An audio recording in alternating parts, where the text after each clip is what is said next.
Sim, bom dia, gravação. Vamos iniciar o nosso dia de hoje tratando sobre os princípios, certo? A continuação dos princípios que eu já tinha dado anteriormente. Eu sei que o professor finalizou imunidades, tá? Mas eu vou dar a imunidade separado para não confundir ali o tico e o teco, porque como eu não dei o GED da semana passada, por conta da correria, eu vou separar imunidades para o próximo, certo? Então, hoje a gente vai finalizar princípios. E eu gostaria de dizer que eu não ia perder a oportunidade de fazer um slide temático de rock por conta do show do Guns N' Roses hoje, que eu irei.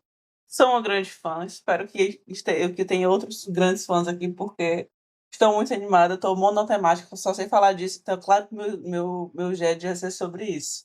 Sem, sem condição nenhuma. Certo, gente? Então vamos começar. A gente tinha terminado falando no outro GED, falando sobre o princípio da irretroatividade, certo? E hoje a gente vai começar o princípio da vedação ao confisco ou princípio do não confisco. São dois termos bastante utilizados quando se trata desse princípio. Vocês, na hora que pegarem uma prova, se virem alguma coisa em relação a isso, sabe o que está falando sobre esse princípio, a gente geralmente usa a vedação ao confisco, mas não confisco também é bem comum e é bem conhecido também, certo?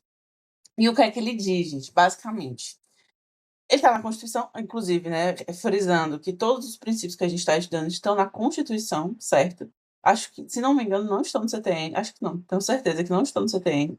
Isso de forma expressa, né, como está na Constituição. Então, vocês não vão ver esses princípios no CTN, mas sim 100% na Constituição. Então, todos os artigos que eu colocar aqui, ó, artigo 150, não sei o quê, sempre que eu colocar um artigo nesse, quando eu estou falando de princípio, eu estou falando da Constituição, certo? Lá no 150 da Constituição, basicamente é onde estão todos os princípios, os outros princípios, certo? Então a gente aqui está dando continuidade ao que a gente já tinha visto anteriormente desse mesmo artigo. No inciso 4 o inciso 4 da Constituição, ele determina que é vedado à União, Estado, Distrito Federal e Município utilizar tributo com efeito de confisco. Natália, o que é efeito de confisco? Por mais que o nome seja levemente autoexplicativo, vou trazer um pouco de luz para esse termo. Efeito de confisco é efeito confiscatório. Ah, Natália, mas os tributos hoje em dia no Brasil já têm efeito confiscatório porque a gente paga muito alto. Eu também concordo. Mas não que é um efeito confisco, mas que a gente paga muito alto, sim, de fato. Mas o efeito de confisco ou efeito confiscatório, que se fala bastante, na realidade, ele é aplicado quando a aplicação do tributo para com o contribuinte se torna não só arrecadatória, mas confiscatória, a ponto de que, por exemplo, ele está mais confiscando o patrimônio do contribuinte do que utilizando o mesmo patrimônio para arrecadar para os cofres públicos. Isso pode ser expresso como, por exemplo, imagina que tem, sei lá, que aprovam uma nova alíquota, né, lembrando, a alíquota é a porcentagem do tributo, uma nova alíquota para o imposto de renda. Atualmente, o imposto de renda é 27,5%. Digamos que aí eles aprovam, assim, o teto máximo do imposto de renda, né? Digamos que agora eles aprovam uma alíquota de, sei lá, 80% do imposto de renda. Ou seja, 80% do que você receber vai ter que ser pago de tributo. Você vai ficar com 20%. No mundo que isso acontece, isso é um efeito confiscatório, percebe? Por quê? Porque beira a desproporcionalidade. Beira não, é escancaradamente desproporcional você cobrar 80% de imposto em cima dos rendimentos de alguém, do salário de alguém, certo?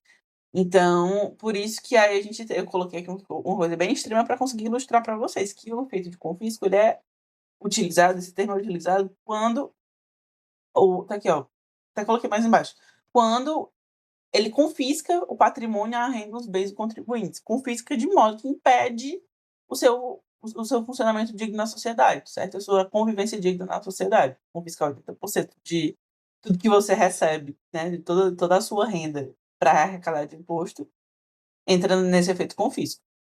O Estado não pode instituir tributos tão elevados que acabem confiscando o patrimônio, a renda ou os bens dos contribuintes. Vocês podem estar pensando que isso que é balela de Constituição. E, assim, eu até entendo, porque, como eu disse, né, no começo, a gente tem esse entendimento popular de que imposto é roubo, né? Isso nega a lei de defesa. Já ouvi isso 350 milhões de vezes, que é mentira, mas enfim.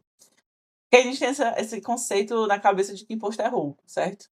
E que o fato de que imposto é roubo, então já está confiscando ali os bens da população. Não é bem assim, como a gente já tinha falado anteriormente sobre as limitações do poder de tributar lá no comecinho do JEDs que eu tinha falado para vocês, o porquê que a gente precisa pagar tributo, né? Por que a gente precisa pagar imposto? É porque a gente precisa, enquanto cidadãos, contribuir com a sociedade. É por isso que a gente paga tributo. Ah, Natália, mas é muito exacerbado. Eu também concordo, mas aí, nesse caso, a gente utiliza do princípio da vedação ao confisco para atribuir a proporcionalidade para dentro da vida prática da relação jurídico-tributária dos contribuintes e do fisco, certo? Onde é que eu parei? Assim, protege o contribuinte contra excessos da tributação e garante justiça fiscal e equilíbrio entre a necessidade arrecadatória do Estado e a capacidade econômica do cidadão. Lembrando também que, se a gente voltar para aquele GED de impostos, a gente vai lembrar que estou falando só dos impostos aqui, tá? Não dos tributos em geral, mas só dos impostos. Lembrando que os tributos em geral também seguem essa lógica, mas é mais os impostos. Eles precisam ser de acordo com a capacidade econômica do cidadão, a capacidade contributiva do contribuinte. Lembra do princípio da capacidade contributiva? Pronto. É exatamente em relação a isso. Por quê? Porque se não fosse em relação à capacidade contributiva, ou seja, se eu não vou botar para arrecadar eu sou o físico, né? Deus me livre, mas digamos que eu boto aqui que eu sou o físico. Eu sou o físico que eu vou arrecadar determinado valor do contribuinte. Se não for baseado na capacidade contributiva dele, ou seja, o quanto ele consegue contribuir com os rendimentos dele, vai entrar diretamente no confisco. Então, vocês conseguem perceber que um complementa o outro, certo? O princípio da vedação do confisco existiu primeiro para criar esses outros que a gente está tratando, certo? Quais são os efeitos, né, de fato, do confisco? Ocorre quando o valor do tributo é tão alto que retira do contribuinte parte substancial de seu patrimônio, inviabilizando suas atividades ou seu sustento, como eu tinha dado o exemplo para vocês. O confisco não precisa ser total, né? Não precisa ser botar assim um caso extremo de 100% de imposto. Não. Você precisa de arrecadação de tributo. Não, mas você pode colocar numa balança proporcional e ver o quanto aquilo ali está confiscando uma capacidade digna do contribuinte.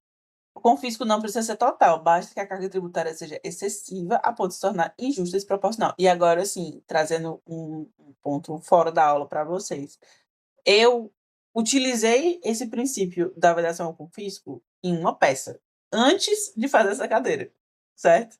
E, assim, eu comecei, pra quem não sabe, né, eu comecei a estagiar com um tributário no terceiro semestre, então eu não sabia absolutamente nada de tributário, sabia nem o que era um tributo. E vocês estão sabendo mais do que eu quando comecei a estagiar. E eu lembro, no começo, a gente teve um caso no meu escritório antigo, que a gente utilizou, eu não lembro exatamente qual era o caso, mas era uma coisa parecida, assim, não, obviamente não era, essa não foi a tese principal da peça, né, da manifestação, mas foi uma tese subsidiária, de trazer que, olha, além de tudo isso que a gente já falou, vocês estão ferindo diretamente o princípio constitucional do não confisco, né, da vedação ao confisco. E aí, ele fez um tópico sobre isso, foi bem interessante. Então, assim, não é no campo, não é só utilizar isso aqui no campo das ideias, certo? A gente na prática também utiliza. Beleza? Alguma dúvida em relação ao princípio do não confisco, da vedação ao confisco? Tudo ok? Creio que sim. Ok. Estamos passando. Aí a gente vem. Ixi, acho que. Achava que estava com um bug aqui, mas não é não. Pera.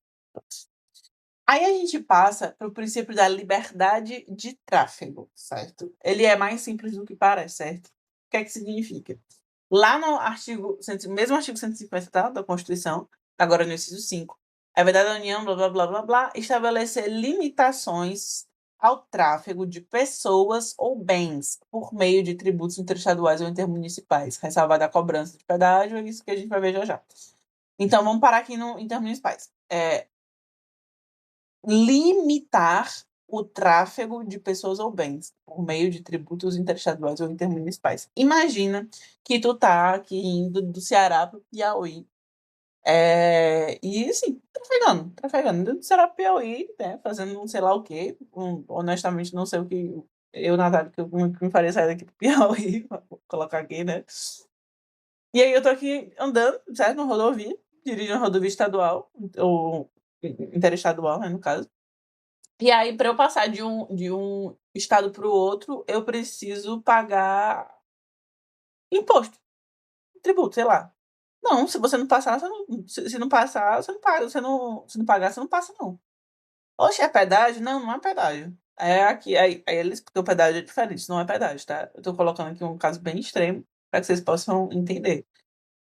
O porquê que isso é proibido? Porque, muito provavelmente, se você tivesse que pagar um tributo, né, para ir de um estado para outro, de uma cidade para outra, gente, imagina, tu ir daqui, sei lá, para no Maracanã, não, que é região metropolitana. Deixa eu colocar uma cidade daqui para Sobral, pronto. Imagina tu ir daqui para Sobral e toda vez que tu fosse, tu ia ter que pagar um tributo. Gente, isso é loucura, né, não?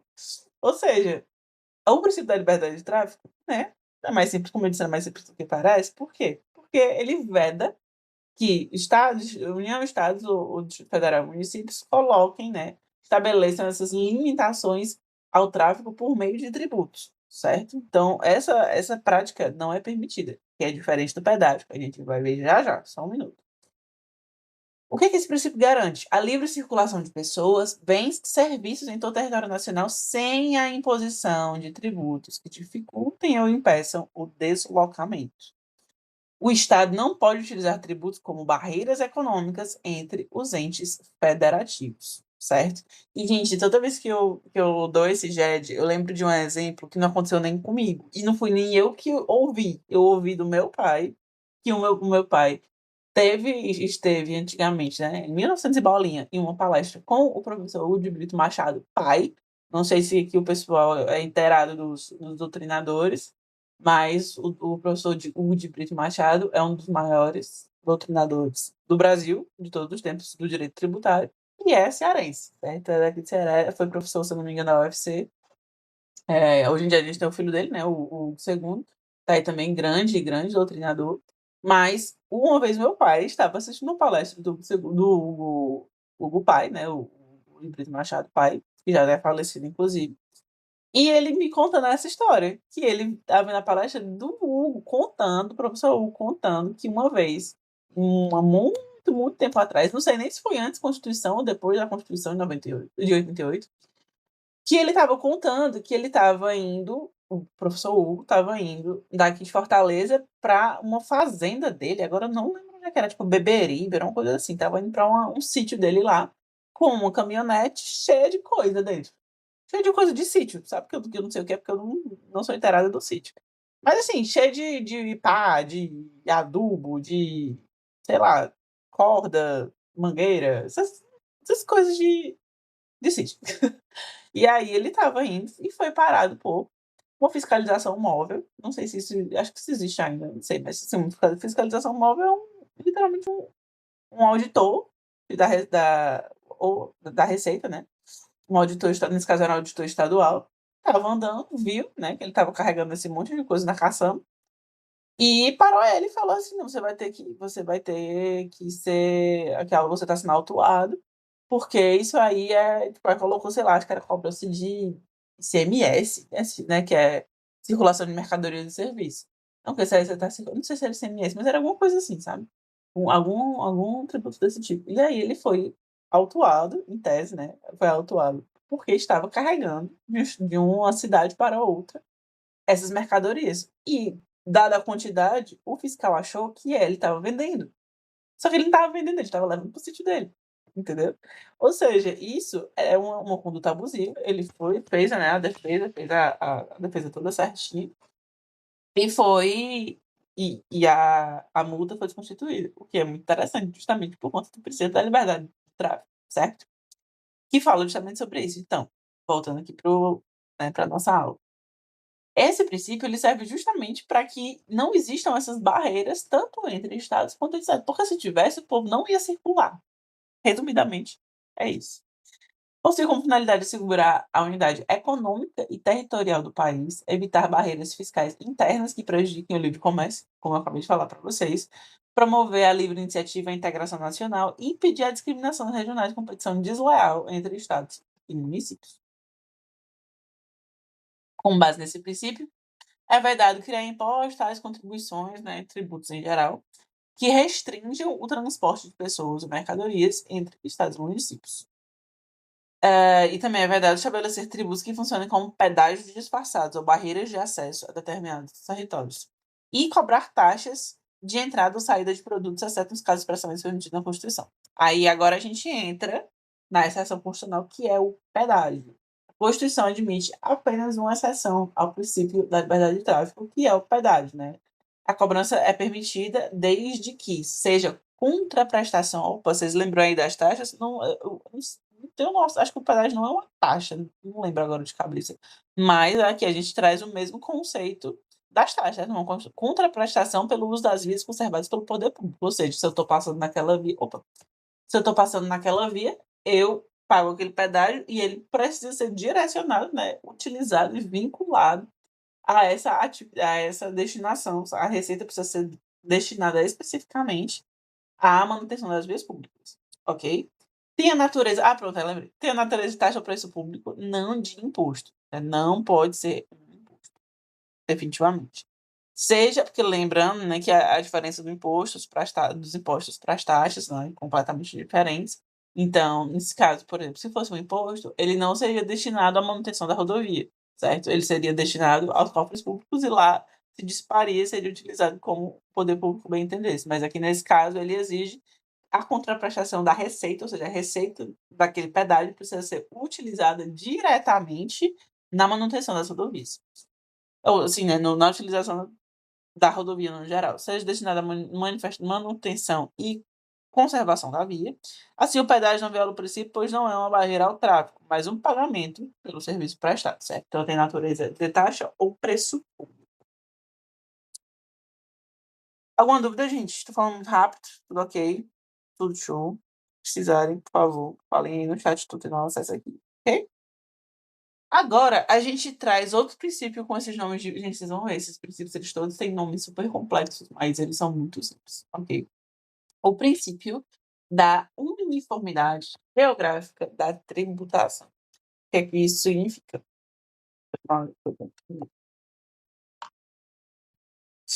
Que no artigo agora 151, inciso 1 da Constituição, a gente tem que é vedado a União, note, é vedado a União instituir tributo que não seja uniforme em todo o território nacional, ou que implique distinção ou preferência em relação ao Estado, Distrito Federal ou município, em detrimento de outro. Aí eu já tenho certeza que quem é mais, assim, mais ligado no mercado econômico, né, na economia, no mercado financeiro e tal, deve estar pensando, mas Natália, os incentivos fiscais, os benefícios fiscais, não sei o que, não sei o que. Tenha calma, pequeno gafanhoto, a gente vai chegar lá. A gente vai entender uma coisa de cada vez. Vamos voltar. É vedado a União. Por que que... Começando, antes de eu explicar o resto. Por que que é especificamente a União? Porque a União é a única que institui tributos para todo o território nacional, certo? Os estados instituem apenas para os estados e os municípios apenas para os municípios, cada um na sua respectiva competência, como a gente já tinha visto anteriormente.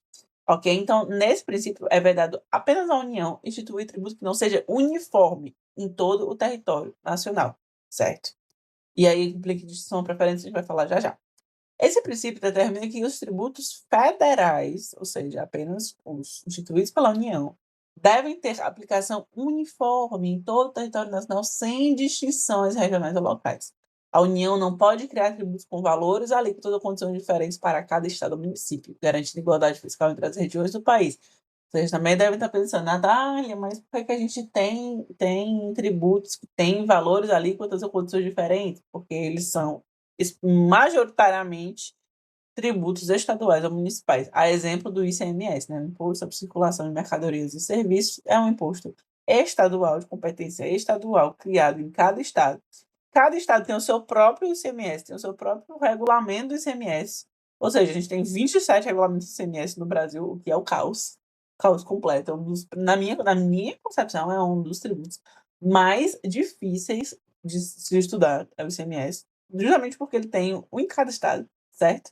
E a competência dele é exatamente para aquele estado. A gente tem, assim, né, algumas exceções, não vou explicar aqui, não vou me aprofundar nisso, mas basicamente é isso, certo? Ou seja, então a gente está falando de um imposto estadual. Aqui eu estou falando de um federal, certo? Um federal criado pela União.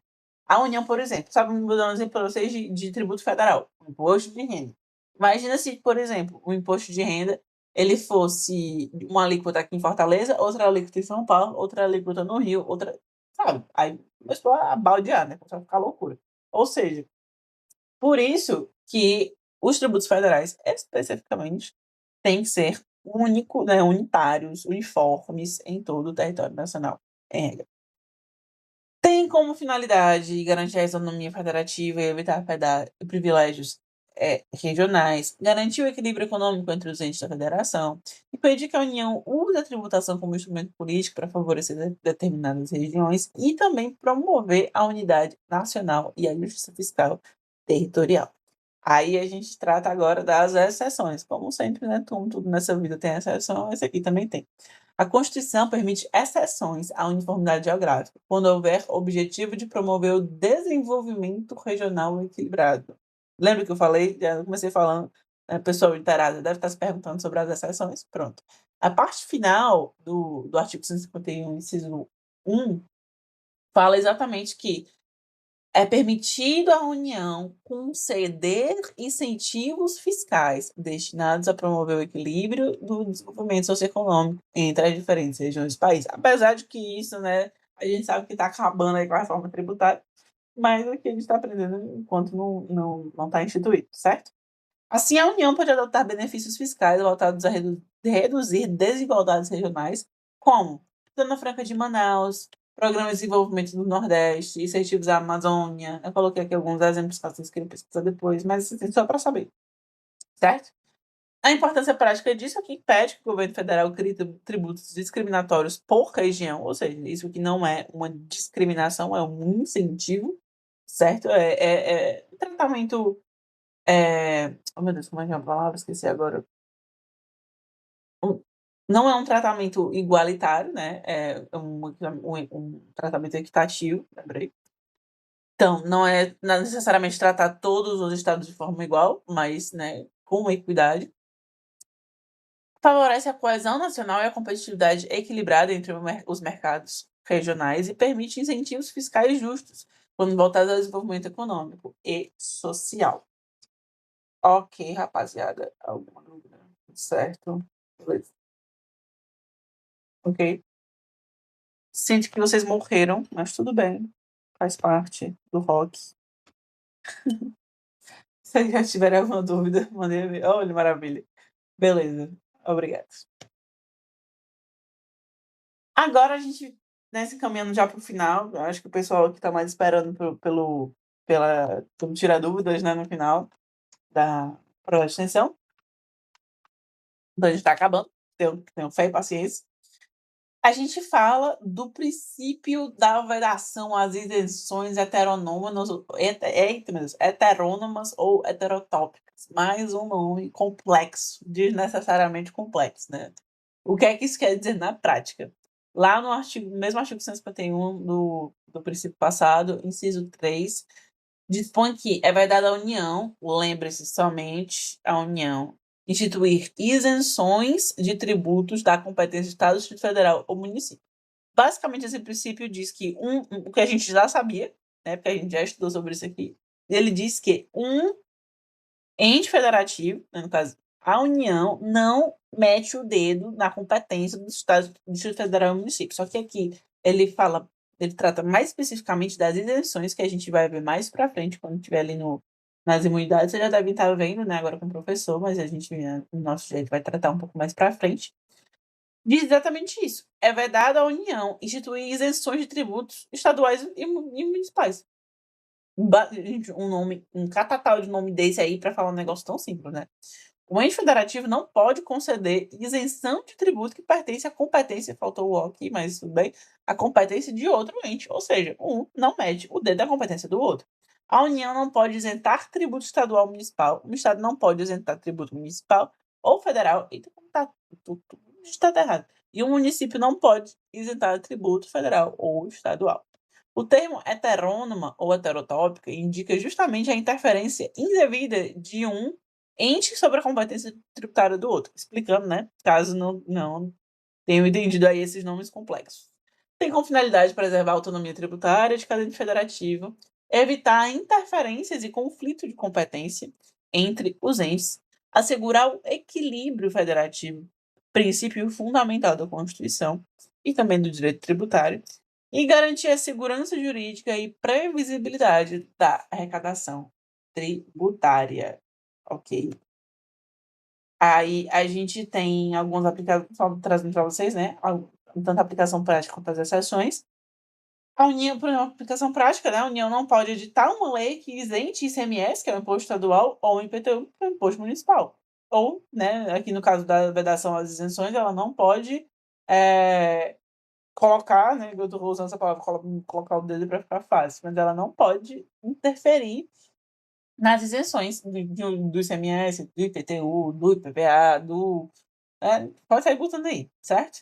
O Estado não pode conceder isenções de tributos federais, como imposto de renda, e o município não pode criar isenções de IPI ou IOF, que são tributos federais também. Cada ente, ou seja, né, resumidamente, cada ente só pode conceder isenções dentro dos tributos de sua competência. Até aí, tudo bem? Show? Agora a gente tem as exceções ao princípio da vedação das isenções heterônomas, que são bastante específicas, nas quais a União pode interferir, mas com autorização da própria Constituição, certo? Então, assim, a gente, em regra, não pode, mas se quiser pode, basicamente. O direito é sempre assim. Em regra, não pode, certo? Só que aí lá no parágrafo 2º, e aí especificamente nesse inciso 12, certo? A União, a linha A, olha como é específico, pra vocês verem. Isso aqui não cai em prova não, tá? Mas é bom saber. A União pode editar lei complementar para disciplinar isenções e incentivos e benefícios fiscais relativos ao ICMS, desde que com a aprovação do Estado. Então, assim, é uma exceção extremamente específica. Duvido que vá cair tanto na prova do Jório quanto na colegiada. Assim, só se os cabos forem ruins mesmo, porque isso aqui, né, nem se fala, a gente só passa por essa exceção aqui para saber que tem, tá? Mas não precisa se preocupar com isso, nem decorar legislação, nem nada do tipo. Ok? Mais alguma dúvida, galera? Nada, nadinha, tudo certo, tudo ok. No mais, espero que tenham gostado do meu, do meu slide de Guns N' Roses. Se alguém for ao show, por favor, me conte depois como foi. Me diga qual setor que vocês vão, que eu também vou. E é isto. Beijo, gente. Muito obrigada. Espero deixar a gravação também, né? Muito obrigada.